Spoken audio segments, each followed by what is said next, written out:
மாத்துறதுக்கு நம்மளால முடியாது. அதே கேஸ்டோட எந்திரிக்கிறதுனால நம்ம வாழ்க்கையில துன்பம் வருது.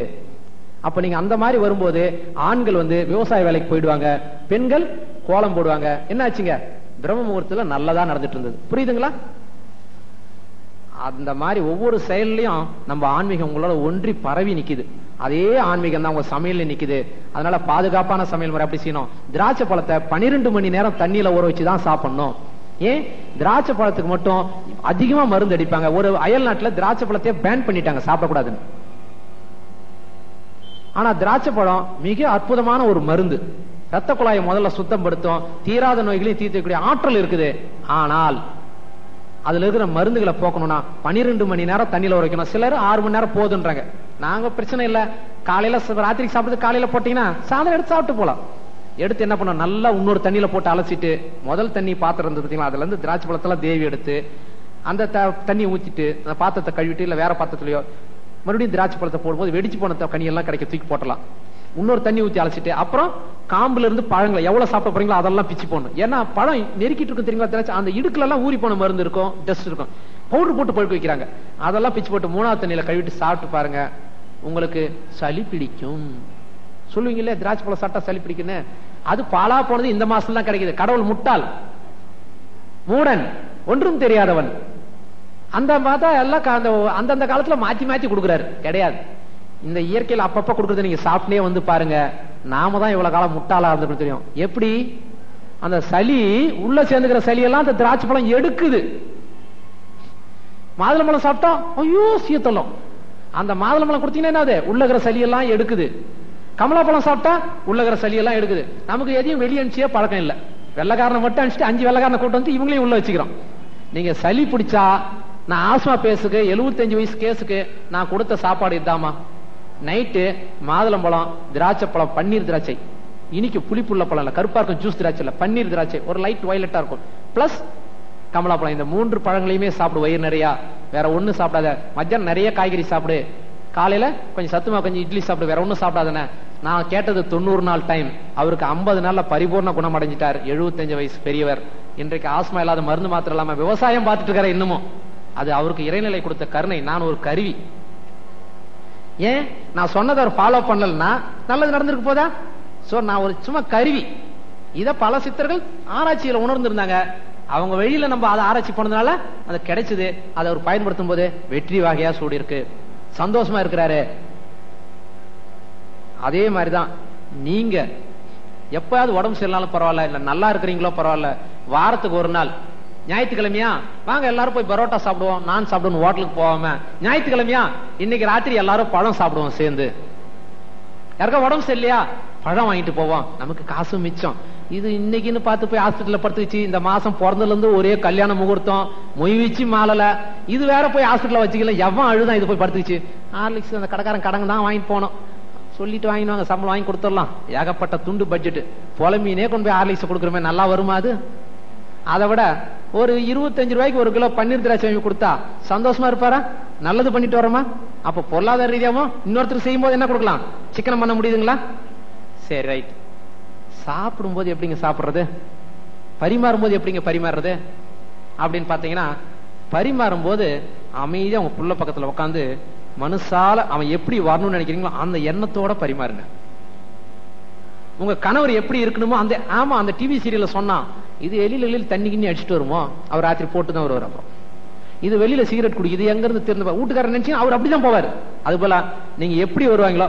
இதுக்கு அண்ணாமலை யூனிவர்சிட்டியில பவள விழால ஒரு நிகழ்ச்சி, நம்ம அறிஞர் குழு ராமானுஜம் ஐயா, டாக்டர் ஐயா அவர்கள் பேராசிரியர் குழுவும் அண்ணாமலை யூனிவர்சிட்டி இணைஞ்சு பவள விழா கருத்தரங்க நடத்தினாங்க. அதுல இன்னைக்கு அந்த யோகாவுடைய டைரக்டர் நடத்திட்டு இருக்கிற டைரக்டருடைய வாழ்க்கை லேசா ஜாடியா தான் சொன்னாங்க. எப்படி எல்லாம் ஒரு மனிதன் வாழக்கூடாதோ அப்படி இருந்தாராம். அப்புறம் எப்படி எல்லாம் வாழணுமோ அப்ப இப்ப வந்துட்டாராம். அந்த வெறிய இன்னைக்கு அவர் செஞ்ச துறையே மாறி இன்னைக்கு அந்த கல்லூரியில யோகா கல்வி திட்டம் ஆரம்பிச்சு அதுக்கு டைரக்டரா இருக்காரு.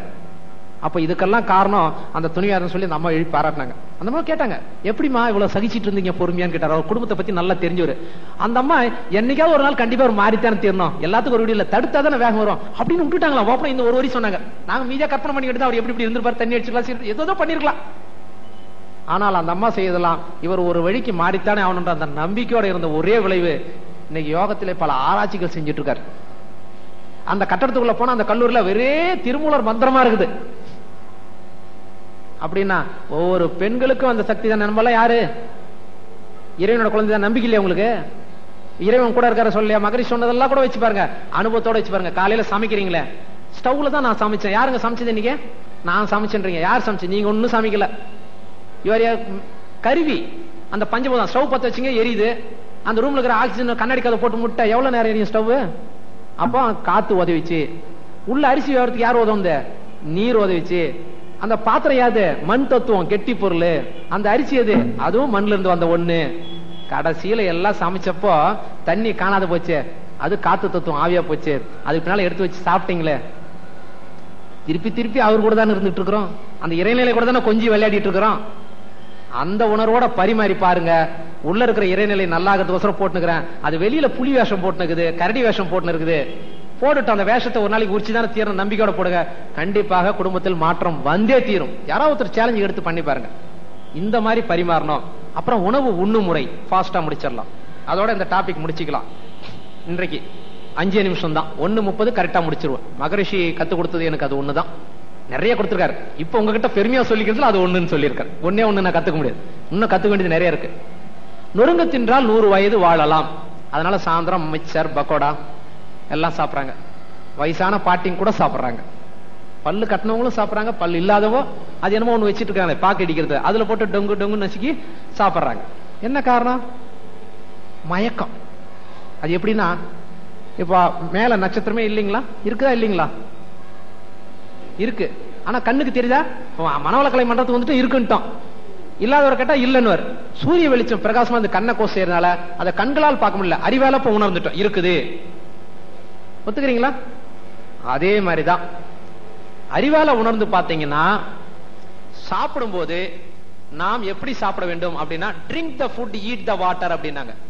சாப்பிட சாப்பாட குடிக்கணுமா அப்படின்னா மிக்சியில போட்டு அடிச்சு கூழ் மாதிரி குடிச்சிடணுமா? கிடையாது. அந்த அளவுக்கு நொறுங்க மென்று சாப்பிட்டீங்கன்னா எச்ச உங்களுக்கு அந்த அளவுக்கு கலக்குங்க. உமிழ் நீர் அந்த அளவுக்கு கலக்க கலக்க அந்த உணவில் இருக்கும் நோய் கிருமிகள் கொல்லப்படுகிறது ரசாயனத்தால். உணவில் இருக்கும் அந்த மினரல்கள் எல்லாம் பக்குவப்படுத்தப்பட்டு அரைக்கப்பட்டு உள்ள போகும்போது எளிமையாக குடல் செரிக்குது. உங்களுக்கு குடலுக்கு அரைக்கிற வேலையே கிடையாதுங்க. இதை நீங்க எங்க பார்க்கலாம் தெரியுங்களா? உங்க குழந்தை கேரட்டோ பருப்போ சாப்பிட்டதுன்னா வெளிக்கு போச்சுன்னா அந்த பருப்பு, கேரட், இந்த மிளகா இதெல்லாம் அப்படியே வரும். பாத்தீங்களா? அது எந்த வேலையும் செய்யாதுங்க. நீங்க எதை அனுப்பிச்சாலும் அப்படியே வந்துருங்க. புரியுதுங்களா? அப்ப நீங்க வாயில ஒழுங்கா அரைச்சு அனுப்பிச்சாதான் அந்த சாப்பாடு வெளியிடும். நீங்க என்ன பண்றீங்க? 8:45 வரைக்கும் அவசரப்பட்டு ஐயோ பஸ் வந்துடும், இந்த அப்படி ஆயத்தர குக்கு முழுங்கு முழுங்கு முழுங்கு. உங்க பிள்ளைங்க அப்படிதான் சாப்பாடு விட்டு அனுப்புறீங்க. நான் பாப்பா ரோட்ல வச்சுட்டு ஐயோ ஐயோ கொல்றாங்களே, இது குழந்தையே பெத்துக்காது. நான் இப்ப அதுக்குதான் இன்னொன்னு ரெடி பண்ணிட்டு இருக்கிறேன். திருமணம் அது சொன்ன இன்னொரு பெண்மணி கொடுத்துட்டாங்க. திருமணத்திற்கு முன்னால தம்பதியோட செமினார் அட்டன் பண்ண வைக்கணும். எப்படி கல்யாணம் பண்ணிட்டு போனாலும் எப்படிப்பட்ட குழந்தைய பெற்றுக்கணும், அது என்ன மாதிரி வாழ்க்கை இருக்கணும், குழந்தை பெற்றுட்டு போனாலும் எப்படி வாழணும், இதெல்லாம் பண்ணணும் போல இருக்கு அப்படின்னு அந்த அம்மா சொன்னாங்க. இதுக்கெல்லாம் அவங்க ரொம்ப பேர் வந்து உட்கார மாட்டாங்க, அதெல்லாம் அதுக்கு ஒரு புக் எழுதுங்கன்றாங்க. சோ அந்த மாதிரி நீங்க அந்த சாப்பாடை கொடுக்கும்போது அவசரப்படுத்தக்கூடாது. பிள்ளைக்கு 8:30 மணிக்கு பஸ்ல 8 மணிக்கு தட்டில் உட்கார வைக்கணும். அரை மணி நேரம், குறைஞ்சது 20 நிமிஷம் சாப்பிடணும். அதிகபட்சம் அரை மணி நேரம் சாப்பிடணும். நம்மளே கூட அவசரமா நின்றுட்டு தட்டில் கப்பு கப்பு கப்புன்னு அடிக்கிறோம். அதனாலதான் இப்ப வயிறு பெருத்து போச்சு. முன்ன தரையில உட்காந்து சாப்பிட்டா வயிறு மடிஞ்சு மடிஞ்சு எந்திரிச்சோம், செரிச்சுது. பெண்கள் எப்படிமா சாப்பிடணும் வயசானவங்களுக்கு தெரியும். இடது காலம் இந்த கையால கட்டி வச்சாங்க. இறைப்பை நமக்கு இடது பக்கமா இருக்கு, அந்த இடது காலம் இப்படி கட்டிட்டு சாப்பிட்டாங்க. பழைய காலத்து பெண்களுக்கு எல்லாம் பாருங்க 90 வயசா வயிறு இப்படியே தான் இருக்கும். தப்பா நினைச்சுக்காதீங்க, 10 புள்ள பெத்த மாதிரியே இல்லையா அந்த பொண்ணை பார்த்தா அப்படின்னு பழைய காலத்துல. இந்த காலத்துல ஒரு குழந்தை பெத்தாவே காணாத போயிடுறாங்க, அனிமிக் ஆயிடுறாங்க. காரணம் என்ன? அந்த உணவு முறையில அந்த திருத்தம் இல்ல. அந்த கை இப்படி வச்சுட்டு சாப்பிடுவாங்க. ஆண்களுக்கு மன போட்டு வைப்பாங்க. என்ன அர்த்தம்? மன மேல உட்காந்தா வயிறு உண்ண முடியும், சாப்பிட முடியாது. அந்த ஒரு தத்துவம். நல்ல நொறுங்க சாப்பிடும் போது எச்ச 50-50 கலக்கும் போது போனா நோய். இங்க யாராவது உடம்பு சரியில்லாத இருந்தீங்கன்னா நீங்க சாப்பிடும் போது அழகா பொறுமையா உட்காந்து மென்னு மென்னு அரைச்சி சாப்பிட்டு பாருங்க. நீங்க சாப்பிடுற சாப்பாடு குறைஞ்சிரும். 8 இட்லின்றது 5 இட்லி ஆயிடும் ஒண்ணு. ஆனா உங்க உடம்புல நோய் சக்தி கூடி நோய் போயிடும் தானாவே. இது ஒரு முறை. அதுக்கப்புறம் அதிகமாக சாப்பிடக்கூடாது. அதான் நான் இப்படி சாப்பிட்டாவே அதிகம் சாப்பிட முடியாது. அதுக்கப்புறம் நேரம் தவறி சாப்பிடக்கூடாது. சார் மத்தியானம் 2 மணியோட சாப்பிடணும், டைம் ஆயிடுச்சு 3:30 மணி ஆயிடுச்சுன்னா பெட்டர் ஃப்ரூட் சாப்பிட்டு விட்டுடுங்க அன்னைக்கு சாப்பாடு.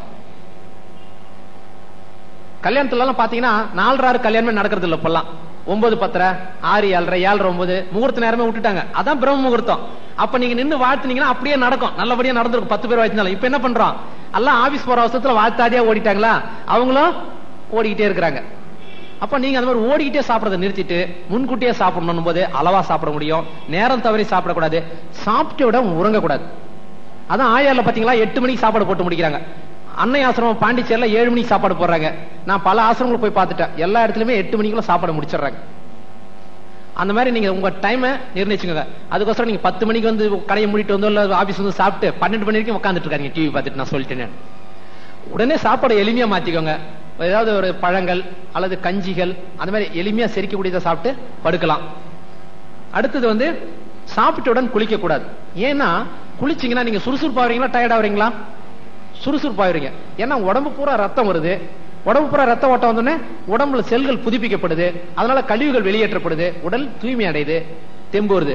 அந்த நேரத்துல போய் நீங்க சாப்பிட்ட உடனே குளிச்சீங்கன்னா இரைப்பைக்கு போக வேண்டிய ரத்தம் திசை திருப்பப்படுது. அப்ப இரைப்பையில இருக்கிற உணவு செரிமானம் தடுத்து நிறுத்தப்படுகிறது. முதல் 1/4 மணி நேரம் நிறுத்தினா போச்சு அந்த உணவு கெட்டிடும். ஏன்னா ஹைட்ரோகுளோரிக் அமிலம் இருக்கு.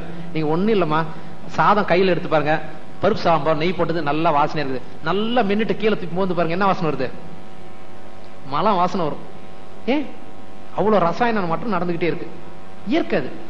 அதே மாதிரி இருக்கும்போது நீங்க சாப்பிட்ட உடனே குளிச்சீங்கன்னா அது நோயா மாறிட்டு வாய்ப்பா இருக்கு. அப்புறம் குளித்தவுடன் கொஞ்ச நேரத்துல சாப்பிடலாம், பிரச்சனை கிடையாது. இன்னொன்று, சாப்பிட்டவுடன் கணவன் மனைவி உறவு கூடாது. அந்த காலத்துல பாத்தீங்கன்னா 6 மணிக்கே சாப்பிட்டு முடிச்சிருவாங்க. நம்ம என்ன சொல்லிட்டு அந்த காலத்துல இருட்டு, பூச்சி வந்துரும், வெளிச்சம் இல்ல, அதனால சாப்பிட்டாங்க. இப்பதான் நம்ம டியூப்லைட் வெளிச்சம் இருக்குது, 12 மணி கூட சாப்பிடலாம், சித்தி தொடர் பார்த்துட்டு சாப்பிடலாம். சில பேர் டிவி சீரியல் பார்த்து முடிச்சு டிவி ஆஃப் பண்ணிட்டு தான் சாப்பிடுவாங்க. அது கூடாது. அப்ப எப்ப கூடணும்? 2ஆம் சாமத்தில் தான் இருக்கணும். 2ஆம் சாமத்தில் உங்களுக்கு அந்த உணர்வு வருதுன்னா கண்டிப்பாக அளவு முறையோட தான் வரும். அதாங்க பழைய காலத்துடைய நியமன்றதுங்க. இப்ப இந்த சாப்பிட்ட உடனே வர்ற போலி உணர்வுகள் வந்து போலி தோற்றம். அந்த மலச்சிக்கல் ஒரு பக்கம், அந்த மலம் தங்கி இருக்குது, இந்த இரைப்பை வீங்குது. இது ரெண்டும் அழுத்தும் போது மூச்சு பை பாருங்க, நிறைய பேர் சாப்பிட்டா மேல் மூச்சு வாங்க. என்ன காரணம்? மூச்சு பை விரிந்தால் உணவு பை சுருங்கும், உணவு பை விரிந்தால் மூச்சு பை சுருங்கும். நிறைய சாப்பிட்டு பழகும் பாத்தீங்கன்னா அவங்க அல்ப ஆயில் குறைஞ்சிட்டு வரது காரணம் அந்த நுரையீரல் சுருங்கிட்டே வந்துருங்க. நுரையீரல் நல்லா விரிஞ்சு மூச்சு வாங்க முடியாது. அதனால அதே தன்மை வரும்போது அங்க இருக்கிற அந்த விந்து பைய நசுக்குங்க, பிராஸ்டேட் கிளாண்ட் அந்த இருக்கிற ஏரியா. அதே மாதிரி மலக்குடல் இருக்கிற மலமும் அந்த பக்கம் நசுக்கி ரெண்டு பத்தியில் நசும்போது ஏற்படக்கூடிய ஒரு உணர்வு தான் போலியான காம உணர்வு. அங்க நிறைவு இல்லாததுனால தான் இன்னைக்கு மருந்து கடையில் இது சம்பந்தமான நிறைய மருந்துகளும் பத்திரிகையில நிறைய விளம்பரங்களும். அது மட்டும் இல்ல, குழந்தை பேர் இல்லாத போயிட்டு இருக்கு காரணமே அளவு முறை மீறிய ஒரு உண்மை புரியாததுனால தான். அதை நான் 5 அளவு முறை ரொம்ப டீப்பா கொடுத்துருக்கிறேன். அதனால தான் நான் அதை டச் பண்ணல. சோ அந்த விஷயத்துல நீங்க எச்சரிக்கையா இருக்கணும். இன்னொன்று, பசிக்கின்ற போது டீ, பிஸ்கட், காபி போன்ற குளிர்பானங்களையும் சாப்பிடக்கூடாது. செரிமானம் இல்லாத பொழுது கண்டிப்பாக சாப்பிடாமல் தவிர்த்து விடுவது நல்லது. உணவுக்கு பின் ஐஸ்கிரீம், குளிர்பானம், பழங்கள் கூடாது. எல்லா இடத்துலயும் சாப்பாட்டு பின்னால் தான் பழம் வைக்கிறாங்க. ஏன் சொல்றேன்னா அது அல்சர் வந்துடும். பழங்களை எளிமையா செரிக்கூடியது முன்னால சாப்பிடணும், பின்னால உணவு சாப்பிடுங்க. அது முதல்ல எல்லாம் பாத்தீங்களா, பழைய காலத்துல கல்யாணத்துல பழம் தோலை உரிச்சு வாழைப்பழத்தை இலையில வச்சு பக்கத்துல ஒரு ஸ்பூன் சக்கரை வச்சிருப்பாங்க, கவனிச்சிருக்கீங்களா? முதல்ல அது வரதுக்குள்ள சாப்பிட்டு முடிச்சிருவாங்க. அதுக்கடுத்து பருப்பு சாப்பாடு சாப்பிடுவாங்க, அப்புறம் தான் சாம்பார் வரும். இதான் நியமம், வாழ்க்கை முறை. இப்ப என்ன பண்ணிட்டாங்க, நிறைய பேர் அந்த பழங்களை சாப்பிடுறதுல எல்லாம் இலையில வச்சு முட்டு போறாங்க, அப்படியே தோலை உரிக்காம வச்சு பார்த்தாங்க. அதையும் நிறைய பேர் விட்டு பண்ண வெத்தலை பாக்கு பக்கத்துல கொண்டு தட்டுல வெளியே வச்சுட்டாங்க. நம்ம என்ன பண்ணோம், நேரா சாப்பிட்டு முடிச்சுட்டு வந்து அதை உள்ள போறோம், நெஞ்சு அரிச்சுக்கிட்டே இருக்கும். ஏன்னா இது மிதக்குது மேல, கடினமான உணவு செரிக்கிற வரைக்கும் இது கீழே போக முடியாது. முன்னால் நிற்கிறவர் போனாதான் நான் வெளியே வர முடியும். அது மிதக்க இங்க புளிச்சு போனோடனே அது விஷமா மாறி போகுது. அதனால எந்த காலத்திலையும் எங்க பழ உணவு வச்சாலும் முன்னால சாப்பிட்டு பின்னால உணவுகளை சாப்பிடுறது நல்லது. ரெண்டாவது, உணவு உணர்ச்சி செய்யப்பட்ட நிலையில் சாப்பிடக்கூடாது. உணர்ச்சி செய்யப்பட்ட நிலைன்னா டிவி பார்த்துட்டு சாப்பிடுறது கூட உணர்ச்சி செய்யப்பட்ட நிலை தான். ரொம்ப ஆனந்தமா சந்தோஷப்பட்டு சிரிச்சிட்டே சாப்பிடுறதும் உணர்ச்சி செய்யப்பட்ட. அந்த நேரத்தில் குறையறதுக்கு வாய்ப்பு இருக்கு, உயிருக்கே ஆபத்தாகிறது இருக்கு. அது மாதிரி எல்லா தன்மையும் இல்லாம அமைதி நிலையில சாப்பாடு சாப்பிடணும். அப்புறம் பேசிக்கொண்டே சாப்பிடக்கூடாது. அப்பனா அப்படின்னு சொல்லாதீங்க, சாம்பார் ரொம்ப அற்புதமா இருக்கு, இன்னும் கொஞ்சம் போடு, இதுக்கு பேசுங்க. அந்த நேரத்துல நான் நிறைய பெண்களுக்கு சொல்லுவேன், இது வாழ்க்கை அனுபவம். ஏங்க அந்த இது விசாரிச்சுட்டு வந்தேன், அந்த பணம் 10,000 ரூபாய் கொடுத்தீங்களா, என்ன ஆச்சு? அவர் மறந்து சாப்பிடுவார். இந்த பாடாவது என்ன 5 மாசம் கழிச்சு தான் தருவோன்ட்டான், நான் பொண்ணு அட்மிஷன் கடன் தான் வாங்கணும் போல இருக்குது. தயவு செய்து நீங்க சாப்பாடு விஷயத்தை தவிர பெண்கள் நீங்க இந்த தவிர நீங்க இனிமேல் கவனிச்சு பாருங்க, நிறைய செய்யறோம். சாப்பாடு பரிமாறிட்டு எங்க மிஸ்ஸஸ் அப்பதான் கேட்டாங்க, அந்த டீ ஷர்ட் எடுத்து சொன்னேன் ரவிராஜன், எடுத்துன்னு வந்துட்டீங்களா? ஏமா இதுவும் தப்புதாமா அப்படின்னு நான். அது மாதிரி சாப்பிடும் போது எந்த பேச்சையும் கணவர்கிட்ட பேச்சே கொடுக்காதீங்க. பிள்ளைங்க கிட்ட கூட சரிங்க, மார்க்க பத்தியோ எதை பத்தியும் கேட்காதீங்க. நீங்க அதை பத்தி கூட நினைக்காதீங்க, 10 மார்க் கம்மியா இருக்குன்னு நினைக்காதீங்க. அவன் அடுத்த தடவை நல்லா வாங்குவான் அப்படி பாசிட்டிவா நினைச்சிட்டு சாப்பிட விடுங்க. தயவு செஞ்சு சாப்பிடும் போது சாப்பாடு சம்பந்தப்பட்ட பேச்சு மட்டும் பேசலாம். அப்புறம் இரவில் தூக்கம் கெடாமல் பார்த்துக் கொள்ள வேண்டும். ஆனா நைட் டியூட்டி பாக்குறவங்க யாராவது அன்பர்கள் இருந்தீங்கன்னா காலையில வந்து கடின உணவு சாப்பிடாம மென்மையான உணவு கஞ்சி போன்னு குடிச்சிட்டு படுத்து தூங்கி எந்திரிச்சு நல்ல சாப்பாடு சாப்பிட்டீங்கன்னா உங்க உடல் வந்து ரொம்ப ஆரோக்கியமா இருக்கும். ஏன்னா இன்னைக்கு லைஃப்ல வந்து நைட்டு தூக்கம் கட்டு உழைக்கிறத தவிர்க்க முடியாது. ஆனா நாம படுக்கிறது கண்டிப்பா 10 மணிக்கு படுக்கிறத முயற்சி பண்ணிடணும். அதுக்கப்புறம் முக்கியமான விஷயம், காலையில 7 மணிலிருந்து 9 மணிக்குள்ள உணவு முடிச்சிடணும். மதியம் 12ல இருந்து 2 1 to 3 போட்டிருப்பேன். அது 1 to 3 இறைப்பை வேலை செய்யும் நேரம். அது கொஞ்சம் அச்சுல வந்துருச்சு. அந்த மாதிரி 1 to 3 இறைப்பை வேலை செய்யும் நேரம். அதுக்கோசரம் நான் 2:59 சாப்பிட்டா இறைப்பை எப்படி வேலை செய்யும்? 1 hour பிஃபோரா முடிக்கணும். 9 மணிக்கு செரிமானம் நிக்குதுன்னா 8:30 மணிக்கு சாப்பிடணும். அதே மாதிரி இரவு வந்து கண்டிப்பாக எக்காரத்தை கொண்டு இந்த வாழ்க்கை முறைக்கு 8 மணிக்கு பின்னால சாப்பிடறத தவிர்த்துக்கணும். 8 மணிக்கு பின்னால சாப்பிடற மாதிரி இருந்தா கனி வகைகள் சாப்பிடுறது சால சிறந்தது. இதோட இன்றைய செஷனை இப்போதைக்கு செஷனை முடிச்சுக்குவோம். மீதி செஷனை உணவுக்கு பின் பார்ப்போம் என்று சொல்லி என் சிந்தனைக்கு ஏற்பாடு செய்யப்பட்டதை அறிந்து கோவையிலிருந்து பேராசிரியர் துணை பேராசிரியர் செல்வின் அவர்கள் இந்த நிகழ்ச்சிக்காக இங்கு வந்துள்ளார்கள். இந்த நிகழ்ச்சியை பற்றியும் மனவள கலைஞர்களுக்கு எந்த அளவில் இந்த உணவு முறை உதவியாக இருக்கு என்பது பற்றியும் துணை பேராசிரியர் செல்வின் அவர்கள் அவருடைய கருத்துரை வழங்குவார்கள். வாழ்க வையகம், வாழ்க வையகம், வாழ்க வளமுடன். சிந்தனையை உடல் நலத்தை சீரமைத்து வைவித்த குருவே வாழ்க. வாழ்க வளமுடன். அன்பர்களே, இன்று நம்ம ஒரு அற்புதமான ஒரு இயற்கை உணவு என்ற முறையில் ஒரு அற்புதமான ஒரு உரை ஐயா அவங்க கொடுத்தாங்க. காலையில கேட்டோம், காலையில ரசித்தோம், மதியம் ருசித்தோம். நான் ரெண்டு ஐயா சொன்னது மாதிரி அதை அனுபவித்து பார்க்கும் பொழுதுதான் உணர முடியும். சென்ற வாரம் இங்க அகத்தாய் பயிற்சி வந்திருந்த பொழுது அவங்களுடைய பார்த்த பொழுது சரி நம்ம இயற்கை உணவு வைத்துக் கொண்டு இருக்கிறோம், அது ஒழுங்குமுறையாக ஒண்ணு இருக்க வேண்டுமே அப்படிங்கிறதுனாலதான் அடுத்த வாரம் அட்டன் பண்ணணும் அப்படின்ட்டு அவர் உங்க அலங்காவலர்கிட்ட சொல்லிட்டு போயிட்டாங்க. ஆனா என்னமோ தெரியல, இங்க ஒரு பேரை பார்த்ததுல இருந்து எனக்கு சாப்பாடு அங்க இயற்கை உணவு தான் அதிகமா. இரவு முழுதும் பொதுவாக மதிய நேரம் கூட இயற்கை உணவு எடுத்துக்கொள்வோம். மாலை நேரங்கள்ல முழுமையாக இந்த ஒரு வாரமே இயற்கை உணவு தான். அது எதுக்கு சொல்ல வர்றேன் அப்படின்னா, அந்த ஒரு வார காலகட்டங்களில் அந்த தவம் என்பது மிகவும் மேன்மையாக இருந்தது. இன்னைக்கு காலையில நானும் என் துணைவியாரும் எழுந்த பொழுது 2 பேரும் பரிமாறிக்கொண்டோம். ஏன்னா காலையில எந்திரிச்ச உடனே 2 பேரும் சில விஷயங்கள் பரிமாறிக்கொள்வோம். அப்படி பேசும் பொழுது கூட 2 பேருமே சொன்னோம், இன்னைக்கு தவம் எப்படி இருந்துச்சு, இன்னைக்கு தூக்கத்துல தவம். தூக்கத்தில் கூட இன்னைக்கு எப்படி இருந்துச்சுன்னு கேட்டா டீப் ஸ்லீப், நல்ல தூக்கம். காலையில் எழுந்திருக்கும் பொழுது கூட அதே இறை உணர்வு ரொம்ப மிகவும் இனிமையாக இருந்தது அப்படின்னு சொன்னோம். அப்ப அதற்கு அடிப்படை காரணம் என்ன அப்படின்னு பாத்தீங்கன்னா நிச்சயமாக அந்த உணவு தான். அந்த வகையில தான் நீங்க உண்மையிலே பேறு பெற்றவர்கள். ஏன்னு சொன்னா நாங்கெல்லாம் ஒரு பொறுப்பாசிரியராக ஒரு காலகட்டத்தில் இருக்கிற காலகட்டத்தில் நாங்களுக்கு வேண்டிய ப்ரோக்ராம் எல்லாம் போடுவோம், வேண்டியவங்க எல்லாம் இது பண்ணுவோம். இப்பமெல்லாம் அந்த வாய்ப்பு இல்லை. துணை பேராசிரியருக்கு அப்புறம் வேண்டியவங்க கூப்பிட்டாதான் போக வேண்டியதா இருக்கு. இப்போ அப்படி இல்லை. இப்போ உங்களுக்கு வந்து நல்ல ஒரு வாய்ப்பு கிடைச்சிருக்குது. உங்களுக்கு நல்ல ஒரு வேண்டியவங்களை கூப்பிட்டு ஒரு நல்ல ஏற்பாடு செய்து கொடுத்துருக்காங்க. இதுல முக்கியம் என்னன்னா நம்ம அதை பின்பற்ற வேண்டும். இன்னைக்கு உணவு உண்டு கொண்டு இருக்கும் பொழுது கூட அதுதான் சொன்னோம்.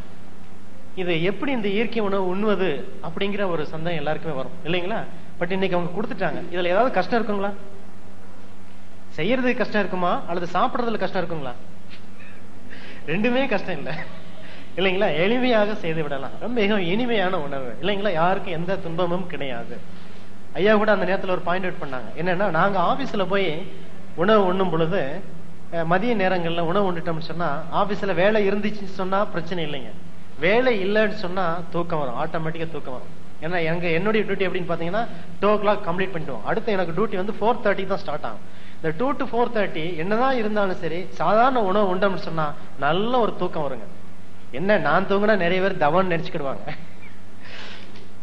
ஆனா கொஞ்சம் ரிலாக்ஸ் பண்ணிக்கிடுவோம். இருந்தாலும் இந்த இயற்கை உணவு உண்ண ஆரம்பிச்சதுக்கு அப்புறம் மதிய நேரங்கள்ல உணவை ஐயா சொன்னது போல சாப்பாடு குறைச்சிட்டு அரிசி உணவை குறைத்து விட்டு அந்த ஒரு கேரட் அல்லது ஒரு வெங்காயம், அப்புறம் கொஞ்சம் இப்ப இருக்குது நம்மளுடைய அந்த வெள்ளரிக்காய், இதெல்லாம் நான் பயன்படுத்தும் பொழுது அந்த மதிய தூக்கம் என்பது தடைபட்டு போய் விடுகிறது, புத்துணர்ச்சியாக இருந்து கொண்டே இருக்கிறது. இது அனுபவத்தில் நாங்கள் அனுபவித்துக் கொண்டிருக்கிறோம்.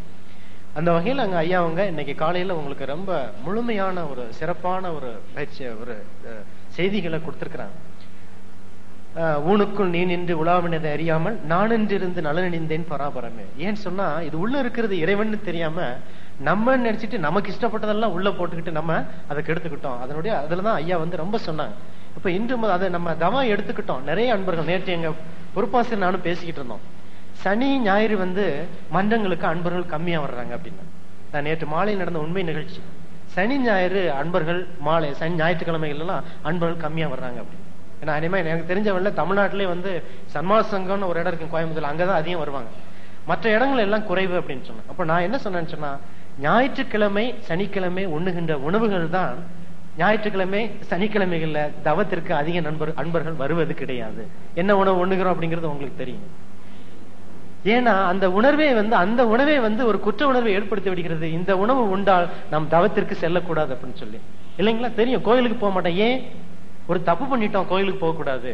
அப்ப தெரியுது இல்லைங்களா? தப்பு அப்படிங்கிறது தெரியுது. ஓகே, இதுவரை தெரியாம இருந்தோம். ஆனா அந்த தப்பு உள்ள செஞ்சவன்னு சொன்னா என்ன ஆகுது அப்படிங்கறது தான் ஐயா அவங்க சொன்னாங்க. மிக உண்மைங்க.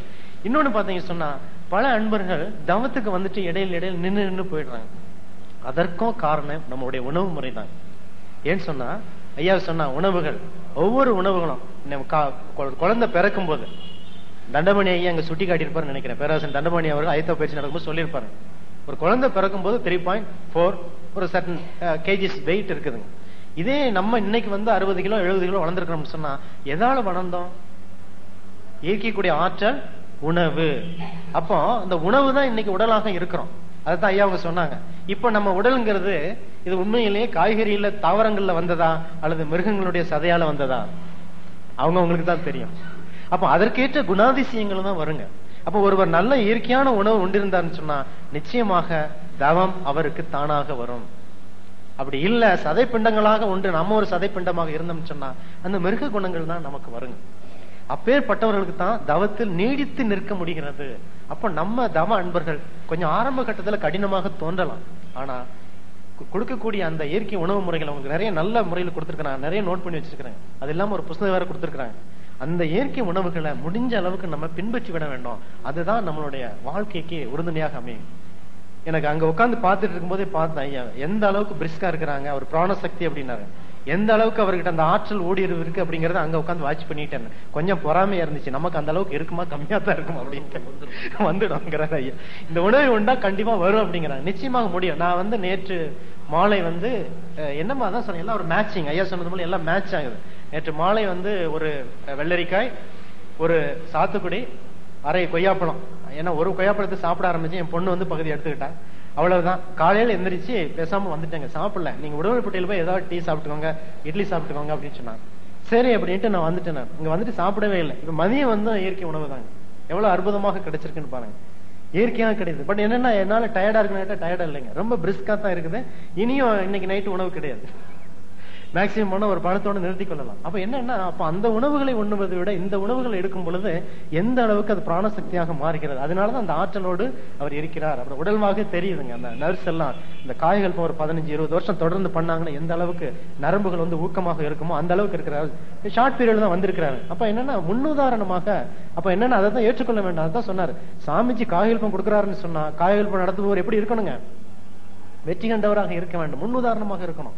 நேற்று ஒருத்தர் சொன்னாருங்க, அங்க சிதம்பரம் ஐயா போயிட்டு வந்திருப்பார் போல தெரியுதுங்க. அதுல ஒருத்தர் ரொம்ப அற்புதமாக மன இயக்கம் அதெல்லாம் பேசியிருக்கிறாங்க. பேசி எல்லாம் முடித்து விட்டு எனக்கு சாப்பாட்டுக்கு 10 ரூபா கொடுங்கன்னு கேட்கிற அளவுல நிற்கிறாருங்களாமா ஒரு வழியில. அப்ப அவர் எப்படி இருப்பாருங்க?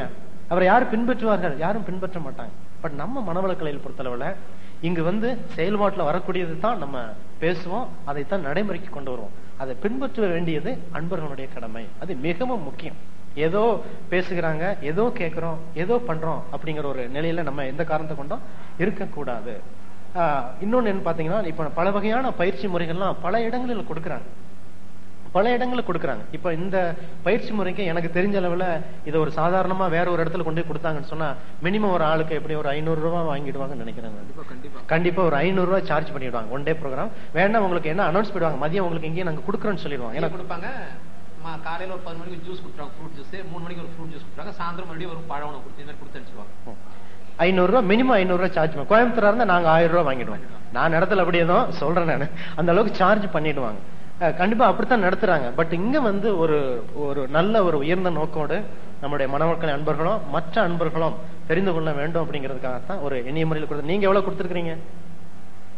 ஒண்ணுமே கொடுக்கல. சரி போகும்போது கொடுத்துட்டு போயிருங்க. ஓகே, நான் சும்மா இதுக்காக சொன்னேன். முடிந்தாலும் ஏன்னா அது மன்றத்துக்கு நீங்க உதவி பண்ணிட்டு தான் இருப்பீங்க. வாழ்க வளமுடன். ஐயாவே சொன்னாருங்க, இவ்வளவு காஸ்ட் பண்ணி எப்படி எல்லாம் பண்ணிட்டு இருக்கிறீங்க அப்படின்னு கேட்டாருங்க அவர். வாழ்க வளமுடன். அப்போ அந்த முறையில நம்ம மனவளக்கலை அன்பர்கள் ஏற்றுக்கொள்வது என்பது மிகவும் முக்கியம். அது நம்மளால தான் முடியுங்க, வேற யாராலும் முடியாது. பல ப்ரோக்ராம்ஸ் இன்னைக்கு கொடுத்து கொண்டு இருக்கிறாங்க. பர்சனாலிட்டி டெவலப்மெண்ட் ப்ரோக்ராம்ஸ் எல்லாம் கொடுக்குறாங்க. அகத்தாய் பேச்சு சொன்னாங்க, கரூர் விசிய பேங்க் மேனேஜர் வந்து ஒரு ப்ரோக்ராம் அட்டன் பண்ணாரு. நம்மளுடைய அகத்தாய் முதல்நிலை அட்டன் பண்ணார். அவர் என்ன சொன்னார்னா, I attend programme at Delhi, New Delhi. It cost about 10,000 rupees. 10,000 ரூபாய் எனக்கு அந்த ட்ரைனிங் ப்ரோக்ராம் மட்டும். அது இல்லாம 2 and 4 கொடுத்தாங்க. எல்லாம் கொடுத்து முடிச்சுட்டு டோட்டலி அங்க என்ன ரிசல்ட் பாத்தீங்கன்னா நத்திங். பட் இந்த அகத்தாய் ஒண்ணுல வந்து ஐ லேர்ன்ட் மை லைஃப் அப்படின்னாரு. ஐ லேர்ன்ட் மை லைஃப் அப்படின்னாரு. அப்ப எந்த அளவுக்கு ஏன் அப்படின்னு சொன்னா, நம்ம இங்க வந்து சாமிஜி கொடுக்கக்கூடிய அந்த பாடத்திட்டங்கள் நம்ம ஏற்றுக்கொள்ளக்கூடிய தன்மை வந்து அப்படி இருக்குங்க. இப்ப அந்த ஒரு தன்மையில இருந்துதான் நம்ம இதெல்லாம் ஏற்றுக்கொள்கிறோம். நிச்சயமாக இது ஐயா அவங்க ஒரு ஹால்ல போட்டு சொன்னாங்கன்னா 500 ரூபா வேணா 500 ரூபா கொடுத்துட்டோன்னு வேணா உட்காந்துட்டு இருப்பாங்களே வெளியே. கண்டிப்பாக அந்த ரிசெப்டிவிட்டி என்பது இருக்காதுங்க. இப்ப அந்த ரிசெப்டிவிட்டி என்ற ஒரு பாக்கியம் நமக்கு அருள் தந்தை அவர்கள் தவம் என்ற முறையில கொடுத்திருக்கிறாங்க. அதான் இன்னொரு ரொம்ப அற்புதமா சொன்னாங்க, தவம் செய்வார் தம் கர்மம் செய்வார், மற்றெல்லாம் அவம் செய்வார் ஆசைக்கு உட்பட்டு. அப்போ இங்க வந்து தம் கர்மம் அப்படிங்கிறது நம்ம உடலை பாதுகாத்துக் கொள்ளுதல். நம்ம உடலை பாதுகாத்துக்கிட்டோம்னா சமுதாயத்தை பாதுகாத்துக் கொள்ளுதல், குடும்பத்தை பாதுகாத்துக் கொள்ளுதல், நாட்டை பாதுகாத்துக் கொள்ளுதல். அப்போ இங்க இந்த உணவு இயற்கை உணவு, இயற்கையோடு ஒன்றி வாழ்தல், இயற்கை உணவு என்று சொல்லக்கூடியதே நம்மை பாதுகாத்துக் கொண்டோம் என்று சொன்னால் நிச்சயமாக நம்ம குடும்பத்துக்கு நாம செய்கிற பெரிய உதவியாக இருக்கும். அதுவே குடும்பத்துக்கு செய்யற பெரிய பொருளாதாரமாக இருக்கும். நான் இந்த முறைதான் அகத்தாய்வு நினைக்கிறேன். இங்க கொடுத்தனா என்னன்னு தெரியல, ஒரு இட்லி கணக்கு போட்டு சொன்னேன் இல்லைங்களா. ஒரு நாளைக்கு ஒரு அன்பர் 2 இட்லி கட் பண்ணாங்க. ஒரு குடும்பத்துல ஒருத்தர் நண்பர் 2 இட்லி கட் பண்ணாங்கன்னு சொன்னா, குறைந்தாங்கன்னு சொன்னா, ஒரு 4 அன்பர்கள் சொன்னா எத்தனை இட்லி கட் ஆகுது? ஒரு நாளைக்கு 8 இட்லி, ஒரு வாரத்துக்கு 56 இட்லி, ஒரு மாசத்துக்கு சுமார் 200 இட்லி, ஒரு வருஷத்துக்கு 2400 இட்லி ஒரு கல்யாணத்தை நடத்தி விடலாம். முடியுங்களா? முடியாது. நீங்க பொருளாதாரத்தை எப்படி பெருக்குவது? நீங்க தவத்துக்கு வந்து அதான் சாமிஜி வந்து இப்ப வந்து உங்களுக்கு டைரக்டா கொடுக்குறாங்க. இங்க என்னென்ன முறைகள் வழிமுறைகள் பின்பற்றும் பொழுது என்னென்ன நிகழ்வுகள் நிகழும் அப்படிங்கறத அவங்க இதெல்லாம் சொல்ல மாட்டாங்க. பட் நம்ம உணர்ந்ததை ஏற்றுக்கொள்ள வேண்டும். சாமிஜி அப்படித்தான் கொடுக்கும். பொருளாதாரத்தின் நிறைவு என்பது நம்ம தவம் பண்ண உடனே கூரையை பொத்துக்கிட்டு பணம் வராதுங்க.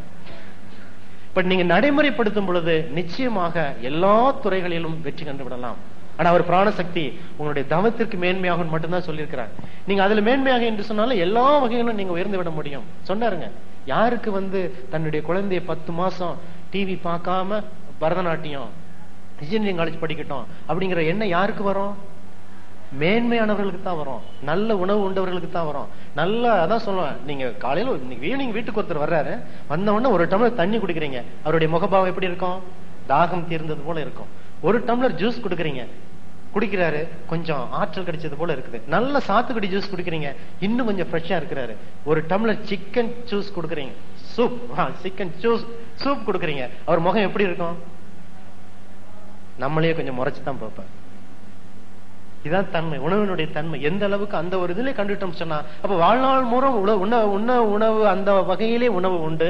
இந்த இயற்கைக்கு அப்பாற்பட்டு உண்ணவர்களுடைய நிலைமை எப்படி இருக்கும் அப்படிங்கறத தான் ஐயா சொன்னாங்க. குஜராத்தில் பூகம்பம், ஸ்ரீரங்கத்தில் தீ, ஈரானில் பூகம்பம், மற்ற சம்பவங்கள் நடைபெறுவதற்கு அத்தனைக்கும் காரணம் இயற்கைக்கு மாறான உணவு. அன்பர்களே, இதை மற்றவங்க எப்படி நினைக்கிறாங்களோ இல்லையோ, மனவளக்கலை அன்பர்கள் நம்ம உணர்ந்து ஏன்னு சொன்னா அதை உணரக்கூடிய ஆற்றல் தகுதி நமக்கு சாமிஜி அவங்க கொடுத்திருக்கிறாங்க. நம்ம சிந்தனை செய்வோம். சிந்தனை செய்து என்ன சாமி சொல்றாங்க, சிந்தித்தே நீ தெளிவாய். அப்ப அந்த முறையில நம்ம சிந்திச்சு இன்னைக்கு அவங்க ரொம்ப அற்புதமா கொடுத்தாங்க. அந்த இதெல்லாம் இருந்துச்சு, ஒரு புத்தகம் கூட வச்சிருக்காங்க, அதையும் நீங்க வாங்கி வச்சுக்கோங்க. நோட்ஸ் வச்சிருக்கீங்க, இன்னைக்கு மாலையில போயிட்டு மீண்டும் பிரட்டி பாருங்க எந்தெந்த வகையெல்லாம் என்ன